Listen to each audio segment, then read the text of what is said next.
Salut à tous les gourmands et bienvenue sur Plaisir et Diète. Voilà, on se retrouve pour une nouvelle vidéo. Et dans cette vidéo, je vais tout simplement vous expliquer différentes méthodes pour alléger vos aliments lors de la préparation de ceux-ci. Donc c'est une méthode ou du moins une série de méthodes qui va vous permettre de manger moins calorique sans que ça change pour autant le goût ou la texture de l'aliment que vous consommez, et ça va tout simplement vous aider à maintenir une diète potentiellement en déficit calorique ou non, et en se régalant plus parce que vous allez pouvoir manger plus de quantité d'aliments en tant que tel, puisque la cuisson en elle-même apportera beaucoup moins de calories. Donc je vais tout simplement vous donner différentes techniques de cuisson, parcourir tout simplement les techniques de cuisson qui existent et vous montrer des alternatives pour les alléger potentiellement. Donc cette vidéo va être en deux parties, tout simplement parce que vous allez avoir une partie sur, on va dire, les cuissons à la matière grasse et les cuissons à l'eau, et la deuxième partie sur les autres types de cuisson. Ce sont des vidéos que j'avais tournées au préalable, ce sont des vidéos qui datent quand j'étais en France, mais finalement elles valent le coup, je pense, d'être publiées pendant ces 100 jours de vidéos, puisque ce sont des vidéos finalement à thème explication, mais qui ne valent pas une vidéo, on va dire, hebdomadaire que je fais tous les week-ends. C'est plutôt des vidéos un peu plus simples, donc je pense vous les partager maintenant. J'espère que ça vous plaira. Donc c'est parti pour la première partie de ces vidéos avec la cuisson à la matière grasse et la cuisson à l'eau, comment alléger les aliments lors de vos préparations. Let's go.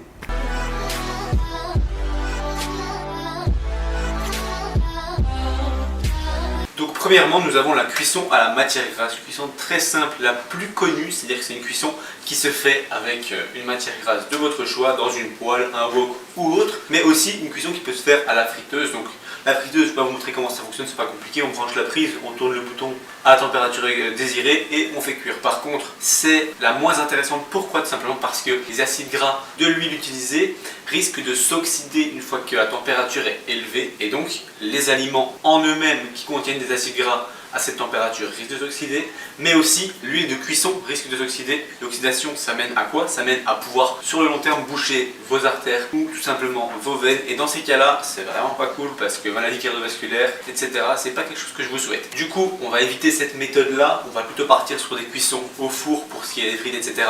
Et maintenant, pour ce qui est de la cuisson à la matière grasse dans une poêle, un wok ou autre, c'est pas compliqué, il vous suffit d'avoir une poêle, d'avoir une plaque de cuisson et de cuire dessus. Ça, on va pas vous faire un schéma là-dessus. Par contre, comment faire et quelle méthode utiliser? Alors, il y a plusieurs types de méthodes. Tout simplement, la première, c'est de mettre du beurre. Vous pouvez mettre du beurre. Donc si vous visez une alimentation assez pauvre en calories avec le minimum de matières grasses qui viennent de la cuisson, ce qui est en général ce qu'on essaye de faire, parce que les matières grasses de cuisson sont des calories vides, donc si vous avez peu de calories, c'est un peu pas intelligent de consommer beaucoup d'aliments cuits dans de la matière grasse. Donc pour ça, qu'est-ce qu'on fait? Dans ce cas-là, si vous avez que du beurre, pas de problème. Vous coupez un petit bout de beurre, vous le mettez dans votre poêle, vous attendez qu'elle chauffe sur le feu, donc vous mettez votre poêle sur le feu ainsi, attendez qu'elle chauffe. Une fois que le beurre a fondu, ce que vous faites, c'est que vous prenez un sopalin. Et vous allez faire quoi? Ou un mouchoir, ce que vous voulez. Vous prenez votre matière grasse et vous frottez. Frottez toute la poêle comme ceci.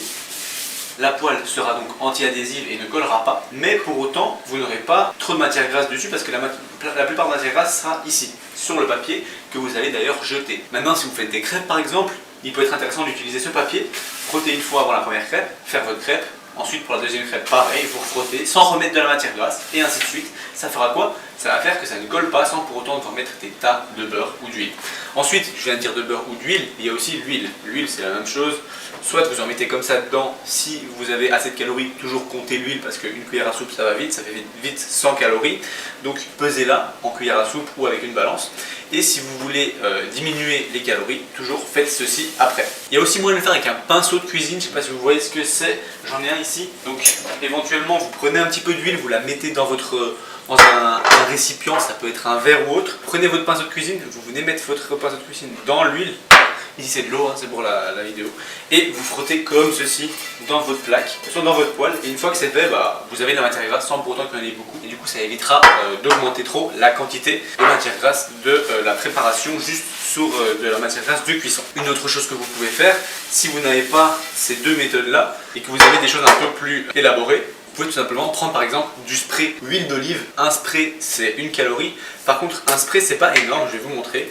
Quand vous mettez un spray, ça fait pas la quantité pour une poêle, donc ça fait un petit spray en fait, ça fait presque une grande goutte en fait. Donc ça, si vous faites ça, ça peut être intéressant d'en mettre genre 3-4, tout simplement pour savoir combien de calories vous avez mis sur votre poêle. Et alors vous faites la même chose, vous frottez.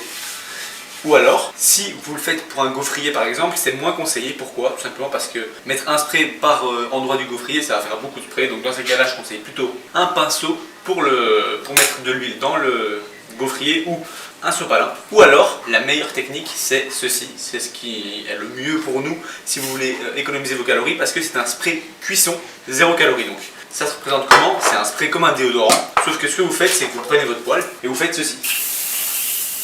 Et voilà, la poêle est garnie de spray sur toute la poêle. Alors c'est peut-être 2 calories pour le spray, la quantité qu'on a mis. Mais 2 calories, franchement, on n'est pas à ça près, il ne faut même pas les compter. Donc voilà toutes les méthodes pour la cuisson à la matière grasse. Une dernière chose que je voulais dire, c'est que si vous ne pesez pas votre matière grasse, que vous ne voulez pas faire toutes ces méthodes, mais que vous voulez juste cuire comme ça en mettant la matière grasse comme vous voulez, une petite technique, c'est juste ne vous versez pas la graisse de cuisson après cuisson dans votre assiette. Laissez-la dans la poêle, jetez-la, mais ne la mettez pas dans votre assiette parce que, comme expliqué, une cuillère à soupe de cette matière grasse, c'est 100 calories. 100 calories, c'est quand même pas mal si vous avez 1500 calories par jour, c'est quand même 1/15 de votre journée seulement sur une cuillère à soupe. Et des fois, il y en a même 2 dans l'assiette, donc ça ferait presque 200 calories pour seulement un petit peu de jus qui va amener un peu de goût, mais c'est pas très intelligent.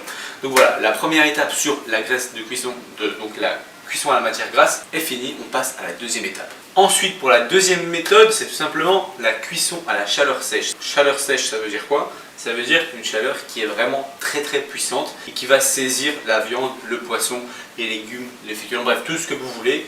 En général, c'est plutôt la viande ou le poisson qu'on fait cuire à la chaleur sèche, parfois les légumes. Donc ça veut dire quoi, chaleur sèche? Ça veut dire le four ou plancha ou un grill. Donc un grill, ça peut être tout simplement un grill panini ou un barbecue ou même une plaque grill comme celle-ci. Pour le four, c'est quoi? C'est tout simplement un plat à four comme celui-ci par exemple. Ou tout simplement sur une plaque de four avec un papier sulfurisé ou une plaque anti-adhésive. Donc papier sulfurisé, c'est quoi? C'est ceci, c'est un papier qu'on découpe, qu'on met sur la plaque de cuisson et qui permet que ça ne colle pas. Ce ustensile-là, ça se trouve vraiment pas cher chez Action ou dans d'autres magasins, pas cher du tout, pour vraiment beaucoup de feuilles. Donc ça, c'est la première méthode, ça permet de ne pas mettre de matière grasse dans la plaque de four, sur la plaque de four ou dans le plat à four. Et ça permet quoi? Ça permet que vous ayez du coup pas de matière grasse, que ça ne colle tout de même pas et que du coup vous mettiez au four au nombre de degrés qui est indiqué et que après la cuisson, vous enlevez ça, vous enlevez le produit du papier et vous jetez le papier. Bon, vous allez me dire niveau écologie c'est pas ouf, mais attendez, on a quelque chose pour vous. On a ici une plaque, donc une feuille anti-adhésive, mais cette fois-ci en silicone. C'est la même chose que pour les moules à cake, mais c'est pour mettre sur une plaque de four et ça permet que du coup ça ne brûle pas et ça ne colle pas sans pour autant ne pas mettre de matière grasse. Donc c'est très intéressant. Par exemple, quand vous voulez faire des frites au four, vous coupez vos frites, vous mettez un petit peu de matière grasse dessus ou alors rien du tout et on enfourne pendant 30-40 minutes à 180 degrés voire 200 degrés et à ce moment-là quand on les sort, tout est cuit. Pas de matière grasse comme expliqué pour la friture qui est vraiment oxydée et qui risque d'altérer vos artères. Et pour autant, on a des frites qui sont croustillantes et délicieuses. Donc ça, c'était la méthode du four. Maintenant, le four, on peut faire quoi d'autre avec? On peut tout simplement utiliser ce plat-là pour cuire ses légumes, sans matière grasse. On met les légumes avec un petit peu de liquide de cuisson, ça ne va pas coller. Ou alors, tout simplement, les légumes, en général, quand ils cuisent, ils rejettent du jus et ça va éviter que ça colle. Donc là, même pas besoin de mettre de matière grasse, rien du tout.